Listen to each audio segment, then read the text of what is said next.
മലബാർ തീരത്ത് ആദ്യമായി നടക്കുന്ന ഓഫ് റോഡ് സാൻഡ് റേസിംഗ് മത്സരത്തിന് കോഴിക്കോട് എലത്തൂർ ബീച്ചിൽ തുടക്കമാവുകയാണ്.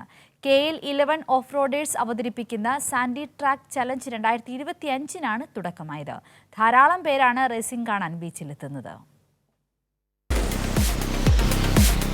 കാറ്റും മണലും ഏറ്റുമുട്ടുന്ന എലത്തൂർ ബീച്ചിൽ കാറുകളുടെ കരുത്തും വേഗതയും പരീക്ഷിക്കുകയാണ് ഒരു കൂട്ടം ചെറുപ്പക്കാർ. Feel the power on the sand എന്ന മുദ്രാവാക്യത്തോടെ KL11 ഓഫ് റൈഡേഴ്സ് ഒരുക്കുന്ന ഈ മത്സരം മലബാർ തീരത്ത് ആദ്യമായാണ് സംഘടിപ്പിക്കുന്നത്. 100-ലധികം വാഹനങ്ങളാണ് ഇവിടെ മാറ്റുരയ്ക്കുന്നത്. ലേഡീസ് കാറ്റഗറി ഉണ്ട്, അതേപോലെ ജിംനി ഉണ്ട്. ഇതൊക്കെ നമ്മൾ ഓടിച്ചു കഴിഞ്ഞു.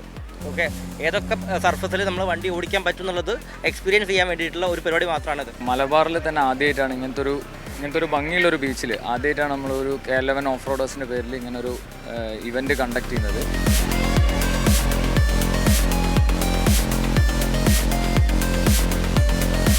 ലേഡീസ് കാറ്റഗറി രജിസ്ട്രേഷനിൽ ഇത്തവണ റെക്കോർഡ് കുതിപ്പാണ്. ഭയങ്കര നല്ലൊരു എക്സ്പീരിയൻസ് ആയിരുന്നു. ഫസ്റ്റ് ട്രാക്കാണ്, അപ്പം അതിൻ്റെതായ ഒരു നല്ലൊരു എക്സ്പീരിയൻസും കാര്യങ്ങളും കിട്ടി.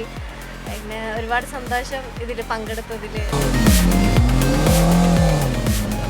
സുരക്ഷാ മാനദണ്ഡങ്ങൾ മത്സരാർത്ഥികൾ കൃത്യമായി പാലിക്കണം. കാണികൾക്ക് പ്രവേശനം സൗജന്യമാണ്. നല്ല അടിപൊളി കോമ്പറ്റീഷൻ. ആദ്യമായിട്ടാണ് തോന്നുന്നു ലേഡീസ് കാറ്റഗറിയിൽ ഇത്രയും എൻട്രി വരുന്ന ഒരു ഇവന്റ്. ബീച്ച് ഇവന്റ് ആണ്. അപ്പോൾ വണ്ടികൾക്ക് പരിക്കില്ലാത്തതുകൊണ്ട് കൂടുതൽ ആളുകൾ വണ്ടികൾ വെച്ച് സ്റ്റോക്ക് വണ്ടികൾ അവനവൻ്റെ കയ്യിലുള്ള 4x4 വണ്ടികളും വെച്ച് വന്ന് ഇറങ്ങിയിട്ടുണ്ട്.